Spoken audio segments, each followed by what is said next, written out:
Hello, Gemini, and welcome to April. Gemini, April's going to be an incredible month. Definitely, you're in for a very interesting experience this month.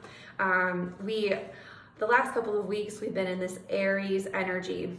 This has been amplifying your space, your relationships with the outer world, and where you belong in the outer world, how you influence the outer world, how it influences you, really like tribe, family, identity within the group structure. And when Mercury moved into Aries on Saturday, which was the 3rd, there would have been some sort of like strong announcement for you, some sort of like expression within that dynamic that will feel swift. There's news that's moving swiftly. There's communication that's happening fast. A lot of restructuring around the way you communicate to people. Just totally new perspectives, and this energy is lightning fast. Mercury is going to move through this area within like 2 weeks, and then finally move into a more like spiritual and sacred space for you, but I'll get to that in a moment. First, I want to talk about the new moon that's happening on the 11th. This week leading up to that new moon is restructuring your ideas, your philosophies.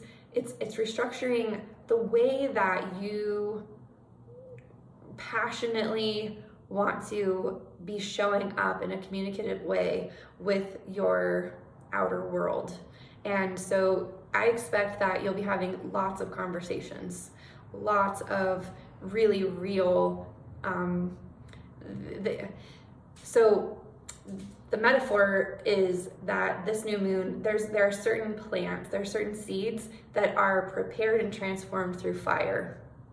And this new moon is a seed that can only be activated by going through the fire in some way. And for you, the fire has something to do with like your public reputation, or the way that you're seen by your public, or your like the way in some ways that you fit in to these like outer kind of groups. And so there's something about that is going to be transforming the seed that you're planting here. And for some, that could feel like, it could feel a little intense, especially if you give too much authority or energy to your external world. There's something about reclaiming Gemini. First of all, that the archetype of Gemini, I sometimes tell this story about sonar. I'm kind of getting off base here, but for some reason this seems valuable for me to share right now. So a bat will send out a signal, a sound wave, and the sound will bounce off things in their environment and then return to the bat to tell the bat where things are in space. And that's how it hunts, and that's how it navigates and moves. And so it's constantly like sending signals out and receiving them back based on what it's bumping up against and what information that object in space is reflecting back to the bat. When the bat does this, it doesn't take it personally. It just is like, oh, okay, that's over there, that's over there, that's a bug. Like it just uses it as a toward or away zone. It doesn't say, like, never does the signal come back and it says, don't go this way, and the bat's like, oh, there's something wrong with me. That's why that thing doesn't want me to go that way. Nothing, there's no like ego involved with the bat sonar. If you operated this way in the world and you send out sonar and you just like listen to your environment and the spaces out there to kind of feel out what you want to move toward or away from, or what feels like something worthy and valuable of going toward or not going toward, and you didn't take all of it personally, you would operate in the world like with the grace and ease of a bat. You wouldn't even have to like keep your eyes open. You would literally just feel your way through.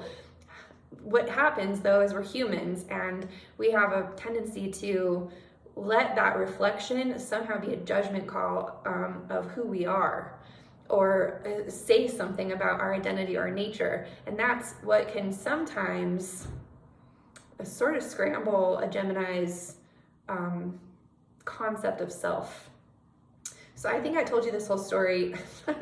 I'm not even sure exactly why I told you this whole story, but I trust these things. Essentially, that fiery energy is up for you right now, and it would be such a gift to give yourself, to recognize that anything that's coming from the world, it just has a somatic sensation for you of like moving toward or away. There's no like judgment of you that any of those external signals has anything to do with. They're just sound waves bouncing off of your environment. So now, I don't even know. Now let's get back to the astrology. On the 14th through the 19th, Venus, the Sun, and Mercury will be moving into Taurus. And this is into your 12th house. This is the felt sense of faith for you. You are going to be reestablishing a somatic sense of faith. The 12th house is the intangible, the irrational, the place of the unconscious. It's a place where synchronicities happen. There could be tons of tangible signs, like chills of the body, like just strong, like physical experiences of what is true and what is not true. And being led by that is going to be incredibly,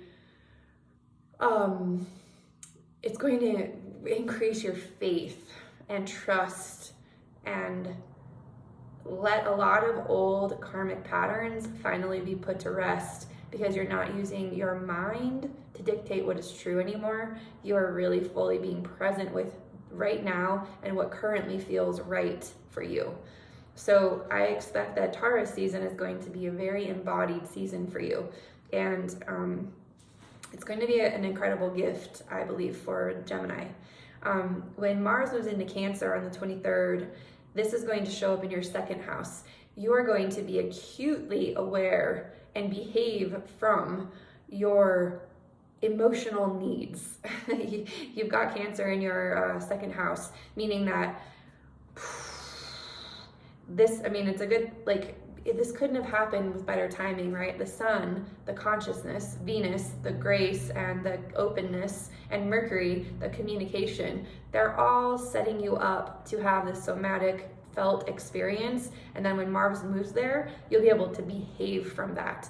Now, a lot of people in the collective are going to be acting out in different ways and expressing themselves and emoting in some pretty Mars is moving from very mental Gemini, from your sign, basically, from that space of this is what I think, and this is who I am, and this is what I'm about, and this is what I like, and this is what I don't like. Mars is moving from that space to the emotional repercussions of all of that conversation, the vulnerable feelings that arise from all of the decisions that you made while Mars was moving through your first house.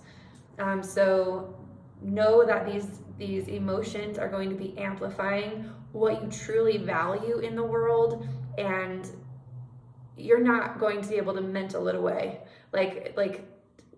It's time for vulnerable expression of these emotions, or at least feeling them. And knowing that it's vitally important for us to feel them. So you could just feel like the emotions are finally catching up to you. Then at the end of the month, the full moon in Scorpio will be showing up in your 6th house of sovereignty. So this full moon, I'm calling this full moon our somatic boundaries. And for you, these somatic boundaries are going to be about what it means for you to be a sovereign human on this planet in this lifetime. So really sensing month for you. I go into depth about all of the transits of April in my April month ahead video. So Taurus, be sure to watch, Gemini, be sure to watch that video to go more into depth about all of the energies that that this month is preparing us for. We're really being prepared for feminine leadership, more somatic leadership. So I go into detail about what that really means from my perspective anyway.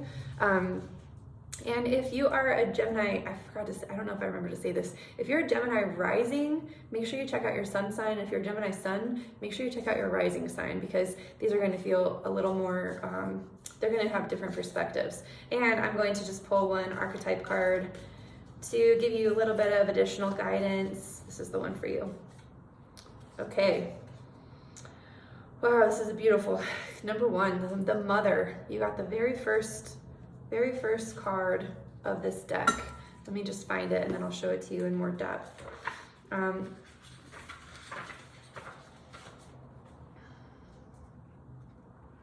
Okay, the mother. All right, so you can see that beautiful image. The mother, the great mother, the feminine, the source. We began our archetypal story with the mother's love. Through her sensual, fertile, and life-giving energy, all creation takes form.